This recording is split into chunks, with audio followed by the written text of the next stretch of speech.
같이 박해하였느니라. 아멘. 네, 오늘도 하나님의 말씀 앞에 나오신 성도님들 주님의 이름으로 환영하고 축복합니다.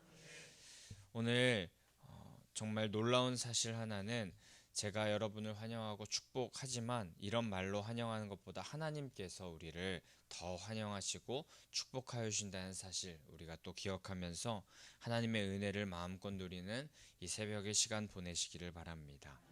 특별히 오늘 주신 하나님의 말씀을 통해서 우리에게 부어주시는 은혜를 삶 가운데서 마음껏 누리는 성도님들 되시기를 축복합니다. 오늘 우리는 이제 우리가 아주 잘 알고 있는 또 찬양으로도 많이 불렀던 팔복이라는 본문 우리가 함께 보게 됩니다. 이 팔복은 기독교인의 대헌장 혹은 기독교 도덕의 근본이라고도 불리운다고 하는데 예수 그리스도께서 왕으로 통치하시는 하나님 나라의 영원한 법이 어떤 것인지를 우리에게 오늘 분명하게 보여주고 있습니다. 오늘 이 말씀으로 예수님께서 말씀하시는 8가지의 참된 축복이 무엇인지 우리에게 알려주실 텐데 우리가 알았던 이 땅의 복과 어떤 것이 다른지 어떤 것이 차이가 있는지 우리가 잘 살펴보길 원하고 결국 진정한 복, 이 복이 진정한 복이라는 것을 깨닫고 이 오늘 말씀에서 말씀하시는 그 복을 사모하고 구하시는 성도님들 되시기를 소망합니다. 오늘 본문에서 1절에 예수님은 무리를 보시고 산에 올라가 앉으시니 제자들이 나아왔다라고 그렇게 말씀하고 계십니다. 산에 올라가셨다라고 그렇게 말씀하시지만 원어적으로 보게 되면 엄청나게는 높지 않은 그런 언덕 혹은 언덕 쪽에 널따란 그런 평지가 있어서 말씀을 듣기 좋은 장소로 이렇게 예수님께서 올라가셨다라고 생각하시면 될 것 같습니다. 그런 장소에서 예수님은 무리들에게 가르치시기를 시작하셨습니다. 그런데 4절에서 예수님은 말씀을 가르치시고 천국 복음을 전파하시며 병든 자를 치유하셨다고 그렇게 말씀하셨는데 너무나도 매력적인 그 예수님의 사역으로 인하여서 많은 이들이 몰려들었다고 말씀하고 있습니다. 그래서 예수님은 그 예수님께 몰려든 그 사람들에게 다른 것을 알려주지 않고 천국 백성으로서 바람직한 삶이 어떤 것인지 가르쳐 주시기 위하여서 많은 무리들이 몰려든 그것을 기회로 삼아서 하나님의 말씀, 하나님 나라의 축복이 무엇인지 선포하고 계셨습니다. 오늘도 우리에게 천국 백성으로서의 삶을 우리에게 말씀하여 주실 때에 하나님 그 천국 백성으로서의 그 복을 우리가 따르기를 원하고 받기를 원합니다. 순종하며 모든 것을 버려두고 따르겠습니다라는 그 제자의 심정으로 말씀을 받으시기를 축복합니다. 그런데 예수님께서 1절에 무리와 제자들을 구분하여서 말씀하시는 모습, 표현하시는 모습을 우리가 보게 됩니다. 무리를 보시고 산에 올라가 앉으셨고 그때 제자들이 나아왔다 이렇게 말씀하십니다. 이렇게 무리와 제자들을 구분하는 것, 그것은 분명히 마태복음을 작성한 저자의 의도가 분명히 숨어 있을 것입니다. 무리는 병을 고치고 많은 사람들이 그분을 따르는 것에 대하여서 놀라워하면서 외적으로 예수님께 궁금한 그런 마음으로 나온 사람들이었지만 예수님께 삶의 진정한 목표를 발견하고 마음을 다하여서 따르기 위하여서 나온 사람들, 그 사람들은 제자들이었는데 오늘 무리와 제자를 구분하는 이 저자의 의도를 우리가 생각하면서 우리 이 말씀을 들을 때에 우리는 무리가 아닌 외적인 예수님의 그 사역만을 바라보면서 나오는 자가 아닌 진정한 마음을 다하여서 예수님을 따르겠노라 결단하는 제자가 되시기를 축복합니다. 무리는 놀라운 일, 외적인 것만 보면서 잠깐 따르다가 희생과 헌신을 요구하게 되면 떠나갈 사람들입니다. 하지만 제자들은 희생과 헌신을 각오하고 어떤 시련이 온다 할지라도 수많은 유혹 가운데도 진리를 쫓아가는 예수님을 따르는 사람들입니다. 하나님의 말씀을 들을 때에 내가 할 수 있는 정도인가? 이것을 따르면 나에게 어떤 이익이 올까? 정말 이 정도까지는 할 수 있지만 너무 과한 것은 난 할 수 없어. 그리고 이건 내가 못하는 게 아니라 진짜 상식적으로 생각해도 이거는 절대 안 되는 일이야. 와 같은 무리와 같은 마음이 우리 가운데 있었다면 오늘 그런 마음 모두 내려놓고 제자와 같이 상식적으로 이해가 안 되고 불가능해 보일지라도 나를 쳐서 복종시키며 끝까지 주님을 따르는 자가 되어야지 하면서 결단하며 나아가는 성도님들 되시기를 축복합니다. 그래서 오늘 그 예수님의 말씀, 무리가 나아온 모습을 보시고 예수님께서 하시는 말씀, 팔복의 말씀이 3절부터 10절까지 이어지는데 오늘 조금 시간이 걸릴 수도 있지만 한 절 한 절 하늘의 복에 대한 내용을 한번 살펴보도록 하겠습니다. 특히 그 시작의 3절, 그 시작인 3절, 팔복의 시작을 우리가 다시 한번 한 목소리로 함께 한번 읽어보면 좋을 것 같습니다. 3절의 말씀 함께 읽어보겠습니다. 심령이 가난한 자는 복이 있나니 천국이 그들의 것이미요. 아멘. 오늘 말씀하시는 심령이 가난한 자라는 뜻은 물질적인 가난이 아닌 우리 내면의 마음의 가난을 가진 자를 뜻합니다. 근데 이것은 단어 자체의 뜻, 그것은 내면의 가난, 그 외적인 것이 아닌 우리 마음의 가난으로 보아야 하지만 특이하게도 내면적인 가난을 완전하게 이루기 위하여서는 물질적으로도 외적으로도 가난한 것이 도움이 된다고 합니다. 외적인 어느 것으로 소망을 가질 수 없고 오직 하나님만으로 소망을 가질 수 있는 그 상태, 그것이 가난한 마음을 가지는 것인데 그것은 물질적으로 풍요로울 때 누리기가 어렵기 때문입니다. 부자 청년을 통하여서 우리는 이런 사실을 잘 알고 있습니다. 그래서 결국 심령이 가난한 자란 이 세상의 소망을 모두 끊고 오직 하나님으로부터 오는 은혜와 자비가 채워지기를 바라는 겸손한 마음을 가진 자를 의미합니다. 그런 자, 그 심령이 가난한 자는 복이 있다고 말씀하시는데 여기서 복이 있나니 라는 말은 복이 있다라고 하는 느낌표가 붙은 선언의 표현으로 해석된다고 제가 8월 학생청년 주간 금요 예배 때 한번 언급했던 적이 있는데 이 팔복 이런 사람들은 복이 있다라고 하면서 선언하시고 그런 복을 가지기를 간절히 권유하고 간청하는 그런 마음으로 말하는 것이 오늘 이 말씀의 팔복의 말씀, 복의 말씀입니다.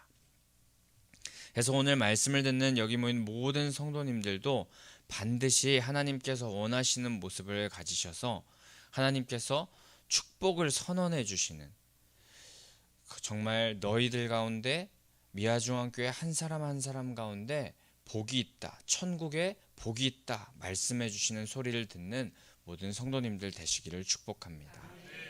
그래서 심령이 가난한 자는 천국이 그들의 것이라는 그런 복을 얻게 될 것이라고 말씀하시는데 세상의 소망을 바라지 않고 하나님으로부터 오는 은혜와 자비만을 사모하며 나아가는 자, 그런 자들은 천국 백성이 된다는 것입니다. 이 세상에서 소외되고 고난 가운데 있고 가난할지라도 그리스도 안에 거하는 자, 그런 자는 하늘나라에 속한 하늘나라의 백성이 될 수 있으며 하나님 나라의 통치권 안에서 하늘나라의 행복을 누릴 수 있다는 것입니다. 이 땅에서의 슬픔이 모두 완벽하게 극복된 영원한 하늘나라가 그들 가운데 임한다는 것입니다. 또한 이 하늘나라는 이 천국은 죽은 후에만 누릴 수 있는 그 천국을 말하는 것이 아니라 이 땅에서도 누릴 수 있는 하늘나라, 하나님의 나라를 말씀하시는 것입니다. 4절에서 애통한 자는 복이 있다라고 이어서 말씀하십니다. 애통이라는 말은 속으로 사귈 수 없으며 또 스스로 주체할 수 없는 극심한 슬픔을 나타내는 표현이라고 합니다. 그런데 그렇게 극심하게 슬퍼하는 자는 복이 있다라고 그렇게 말씀하시는 것입니다. 상식적으로는 이해가 되지 않습니다. 어떻게 극심하게 슬퍼하는 자, 그런 슬픔을 가진 자가 복이 있을 수 있는가? 그런데 그렇다면은 대체 어떤 것에 대하여서 슬퍼해야지 복이 있을까라고 그렇게 우리가 이해는 안 되지만 이렇게 물을 수 있을 것 같습니다. 분명 이 본문에서는 가진 것이 얼마 없거나 무언가 일에 실패하여서나 또 시험 점수가 안 나와서 슬퍼하는 것에 대하여서 말하는 게 아닐 것입니다. 4절에서 복을 받는 이 애통한 마음, 슬픈 마음이란 사도행전 2장 37절에서 예수님이 그리스도이심을 듣고 마음에 찔려서 어찌할꼬 탄식했던 자들과 같이 자신이 지은 죄로 인한 슬픔과 탄식이며 씻을 수 없는 흉악한 죄를 지은 죄인임을 깨닫고 애통하는 마음, 그 애통한 마음을 가진 사람은 복이 있다는 그 슬픔의 마음입니다. 그리고 그런 사람이 복을 받을 것이며 또 그 받을 복은 위로를 받을 것이라고 하십니다. 여기서 받을 복, 위로란 그저 토닥여주고 격려해주는 정도가 아니라 근본적인 회복을 가져다주는 구원을 말씀하시는 것입니다. 하나님의 위로는 어떠한 상황 가운데서도 다시 일어날 수 있는 힘과 능력을 주시는 것인데, 자신의 죄를 깨닫고 애통하며 슬퍼하면서 통해 자복하는 자에게 영원한 생명, 구원을 허락하여 주신다는 것입니다. 그런데 이 4절의 본문이 이 시제가 미래 시제로 쓰였다고 합니다. 이는 현재 우리가 우리의 애통하는 그런 그 마음을 가질 수 있는데, 그것이 지금 당장 해소되지 않더라도 미래에 쭉 이어질 수도 있지만 신실하신 하나님께서 반드시 위로해 주실 것이고 과거, 현재, 미래의 모든 어려움을 이겨낼 수 있게 해주신다는 것입니다.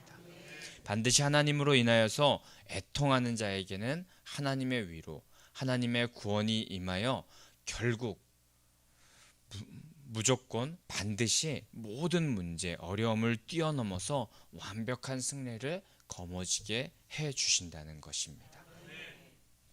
5절에서는 온유한 자에 대한 복을 말씀하십니다. 온유라는 말은 성격과 태도가 부드럽다라는 그런 사전적인 의미를 갖는데, 그것과 비슷하게 하나님께서 우리에게 원하시는 온유, 이 온유의 태도는 외부로 닥치는 고난이나 불합리함에 거칠게 반발하거나 내 힘으로 내 방법으로 해결하려는 안간힘을 쓰려는 그런 모습을 보이는 것이 아니라 상대방에 대한 미움과 복수심, 경멸과 같은 감정에서 우리가 벗어나서 모든 것을 하나님께 맡기면서 결국에 우리 영적으로 또 외적으로 내적으로 평정을 유지할 수 있는 그런 마음이 바로 온유한 마음인 것입니다. 이런 자들이 겉보기에는 정말 저 사람 우유부단해 보인다, 또 소극적이고 무기력해 보인다 라고 그렇게 사람들이 평가할 수도 있지만, 그것은 잘못된 그런 외적인 표현이고, 그런 사람들은 내면적으로 왕 대신 하나님에 대한 굳은 신뢰가 있는 그런 모습이기 때문에 그런 평정한 모습을 보일 수 있는 것이고, 또 온유한 그런 사람이 된 것이기 때문에 외유내강한 사람인 것입니다.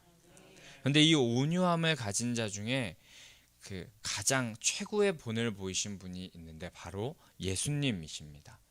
예수님과 같은 온유함을 닮아가야 되는데, 그 온유를 닮아가는 사람은 땅을 기업으로 받는다라고 그렇게 말씀하고 계십니다. 그런데 땅을 기업으로 받는다라고 한다면 지금까지의 복 중에 가장 괜찮은 복인 것 같다는 생각이 들 수도 있지만, 안타깝게도 이 말씀이 의미하는 바는 눈에 보이는 땅을 주시는 것은 아닙니다.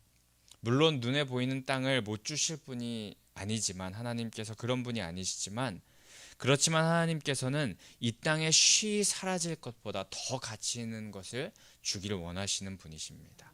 그분이 주시고자 하시는 그 땅은 그 기업은 하나님 나라의 땅, 하나님 나라의 기업입니다.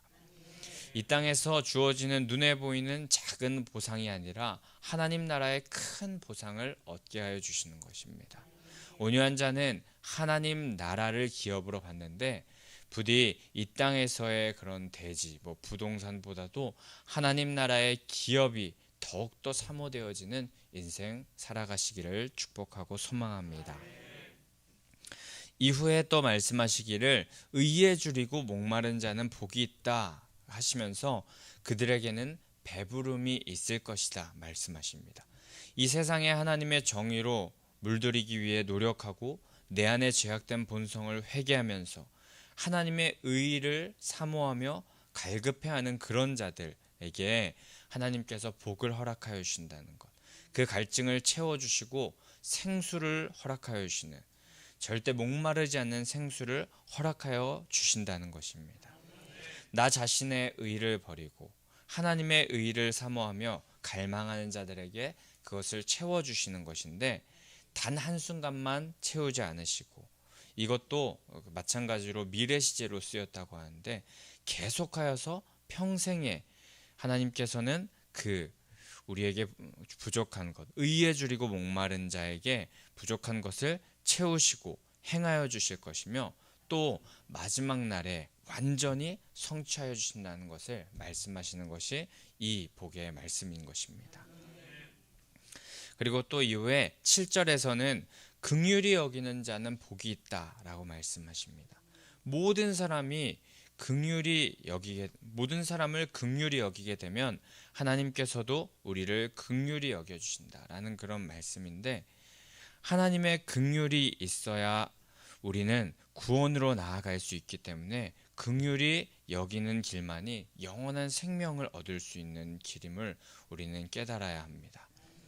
하나님께서 우리에게 베푸신 긍휼만큼으로 우리는 사람들을 긍휼히 여길 수는 없겠지만, 우리는 이 말씀 긍휼히 여기는 자는 복이 있나니 우리가 긍휼히 여김을 받을 것이요 라는 이 복의 말씀을 기억할 때 우리도 많은 사람들을, 우리에게 맡겨진 그런 사람들, 우리에게 함께 공동체로 살아가게 할 사람들, 그런 사람들을 긍휼히 여겨야 될 텐데, 하나님의 마음을 품고 긍휼히 여겨야 될 텐데, 그게 잘 되지 않을 때 우리는 1만 달란트 탕감받은 자가 100데나리온 밖에 되지 않는 채무자를 인색하고 모질게 구는 그 일을 기억하면서 우리는 그런 모습과 같이 행해서는 안 되고, 하나님께서 주시는 마음, 예수 그리스도께서 우리를 긍휼히 여겨주셨던 그 마음 기억하면서 우리도 많은 이들에게 긍휼히 여기는 자들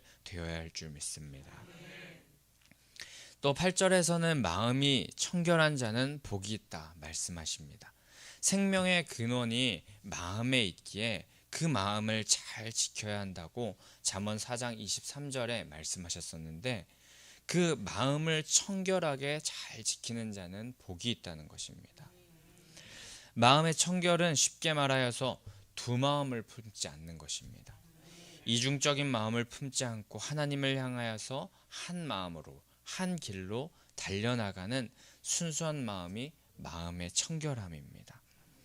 그런 자들은 하나님을 보게 될 것이라고 말씀하시는데, 결국 하나님의 나라에서 하나님을 우리의 눈으로 보게 될 것이며, 또 이 땅에서 하나님에 대하여서 우리가 더 깊이 알게 될 것이고, 하나님의 역사하심을 매 순간 경험할 수 있는 자가 된다는 것입니다. 이 복이 참으로 사모되는 인생 사시기를 축복합니다. 매일매일 하나님을 바라보는 것, 하나님을 깊이 아는 것, 또 하나님의 역사하심을 매 순간 경험하는 것이 무슨 복이야 라고 그렇게 생각하는 우리의 마음이 되는 것이 아니라, 매일매일 마음이 청결하여져서 하나님과 함께 거하고 또 하나님을 깊이 알게 되고 하나님의 역사하심이 내 삶 가운데 매 순간 나타나는 그것이 사모되는 인생 사시기를 축복합니다. 그것이 우리 인생의 참 복인 줄 믿고 마음의 청결을 위하여서 항상 기도하면서 실천하는 성도님들 되시기를 소망합니다. 네, 이제 거의 다 왔는데 9절에는 화평하게 하는 자는 복이 있다라고 또한 말씀하십니다. 화평하게 하는 자는 깨어진 것들을 복원하는 자를 뜻합니다. 특히 피스메이커라고 할 수 있는데, 우리가 화평해야 할 그 화평은 바로 이 땅과 하나님 사이에 깨어진 것을 회복하는 화평입니다. 이 땅에 죄가 들어와서 하나님과 원수가 되어서 하나님과의 관계가 산산이 깨어졌는데, 그런 깨어진 하나님과 우리 가운데, 이 땅 가운데를 회복하시기 위하여서 평화의 왕 예수 그리스도가 오셨는데, 그 예수 그리스도를 따라 사는 삶이 바로 화평하게 하는 자의 삶입니다. 예수 그리스도의 보혈에 의지하여서 나도 예수님과 같이 십자가 지고 피스메이커, 이 화평한 자의 삶을, 그 사명을 감당하여야 되겠다는 그 소명을 가지고 살아가는 자, 그런 화평하게 하는 자들, 그런 사람들은 하나님의 아들이라 일컬음을 받을 것이라고 말씀하십니다.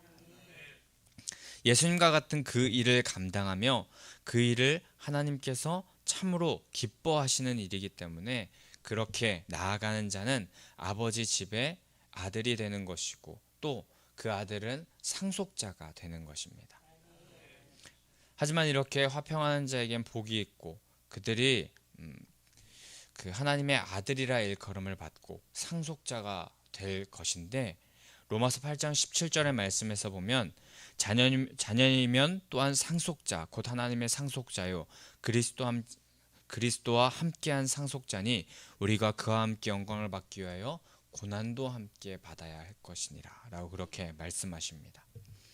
이 말씀을 보면 자녀이면 또한 상속자, 그 하나님의 기업을 받게 될, 유산을 받게 될 상속자이지만, 그렇게 된다면, 그 영광을 함께 누리려면 고난도 함께 받아야 할 것이니라 말씀하십니다.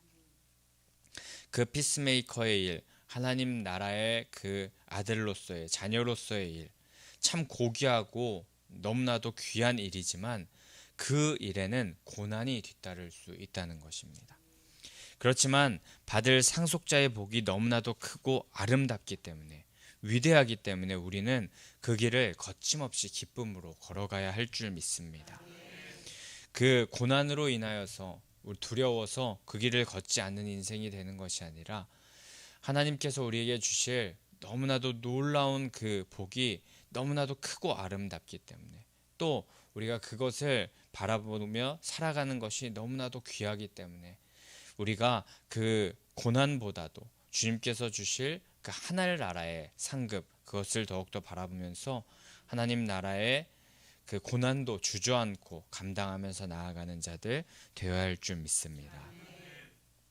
마지막으로 10절에는 8번째 복이 나오게 됩니다. 의를 위하여 박해를 받는 자는 복이 있나니 천국이 그들의 것이다 라고 그렇게 말씀하십니다. 방금도 말씀드렸듯이 하나님의 의를 나타내는 일에 있어서 고난이 따를 수 있습니다.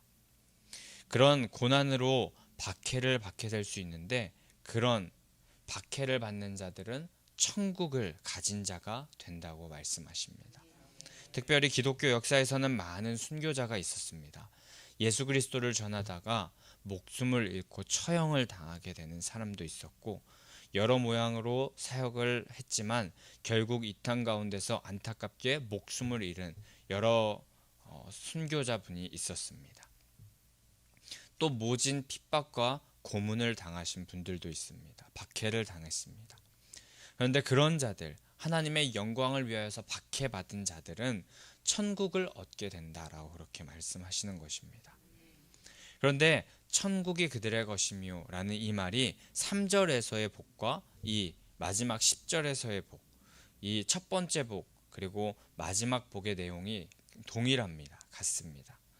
이렇게 그 팔복의 처음과 끝이 같은 표현이 등장하는 것, 같은 복을 말씀하시는 것, 이것이 우리에게 말해주는 것, 그것은 이 땅에서 청지기적인 사명을 감당하면서 우리가 지향하고 바라보아야 할 곳, 결국에 우리가 바라야 할 복, 우리가 결국에 나아가야 할 그곳은 이 땅에서의 그 삶, 이 땅에서의 즐거움이나 안락함, 그것이 아니라 우리가 진정 바라보며 나아가야 할 곳, 그곳은 천국, 하나님 나라, 하나님 나라의 복, 하나님께서 주시는 이 땅 가운데서의 안락함, 그런 것이 아니라 이 세상에서의 생각, 지식, 판단과 다른 복, 그 복을 따라야 한다는 것입니다. 11절 12절에서도 박해에 대해서 말씀하시면서 이 땅에서의 어려움, 환난, 문제, 괴로움, 고통이 있을 수 있지만 오히려 그런 것을 기뻐하고 즐거워하라고 하시는데, 왜냐하면 그 하나님 나라를 바라보는 사람들의 관점은 이 땅에 있지 않고 하나님 나라에 있기 때문입니다. 그 하늘에서의 상이 더 크기 때문에 하나님께서 이렇게 말씀하셨던 것입니다. 이 땅을 살아가면서 우리가 기뻐할 수 있는 이유는 많은 부를 갖게 되고, 그로 인하여서 또 맛있는 것을 먹거나 육신적으로 재미있는 것을 할 수 있고, 편안하고 안락함을 누리며 그럭저럭 인간관계를 잘 맺어서 적당한 사람과의 거리 가운데서 적당히 잘 살아가는 것, 그것이 아니라 하나님께서 원하시는 삶, 하나님께서 기뻐하시는 삶, 하나님께서 이 땅 가운데서는 참 평안과 만족을 누릴 수 없고 평안한 안락한 삶을 누릴 수 없지만 하나님께서 원하시는 삶을 살아가는 그 삶, 그것이 참 복이라고 말씀하십니다. 오늘 팔복에 대하여서 한 절 한 절 우리가 곱씹게 되었는데, 저는 이 말씀을 준비하면서 정말 하나님의 복을 구하기보다 내가 세상의 복을 너무나도 많이 구했구나, 말씀과는 정말 반대로 살아왔던 모습들이 나의 모습 가운데 있었구나 하면서 회개하는 시간을 갖기도 하였었습니다. 성도님들, 하나님께서 원하시는 삶은 이 땅의 가치와는 다릅니다. 또 지향해야 되는 방향도 우리가 생각하는 방향과 이 세상의 방향과는 조금 다릅니다. 부디 하나님께서 기뻐하시는 삶의 태도를 체득하시기를 축복합니다. 하나님 나라의 그 삶을 향하여서, 그 복을 향하여서 달려나가는 성도님들 되시기를 축복합니다. 아멘 하기 어려운 권면일 수 있지만 이 땅에서 보기에 바보 같고 박해받게 되고 거절받으며 손해보고 미련한 인생을 사시는 성도님들 되시기를 소망합니다. 정말 그 길이 외롭고 거친 길일 수 있지만 하나님은 그 길을 우리 혼자 가게 하지 않으셨습니다. 성령님을 의지하게 하셨고 또 부활하신 주님께서 다 이루신 길을 걸어가게 하셨습니다.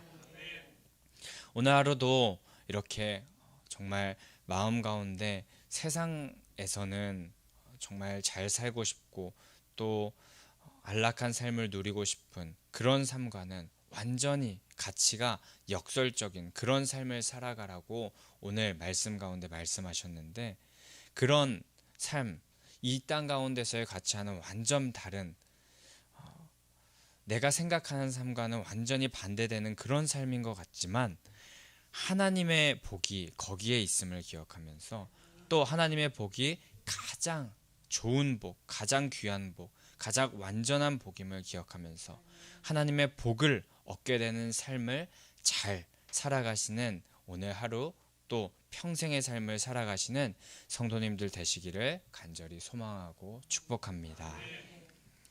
그럼 이 시간 가운데 함께 435장 함께 찬송하신 후에 우리 들은 말씀 가지고 함께 기도하며 나아가는 시간 갖도록 하겠습니다.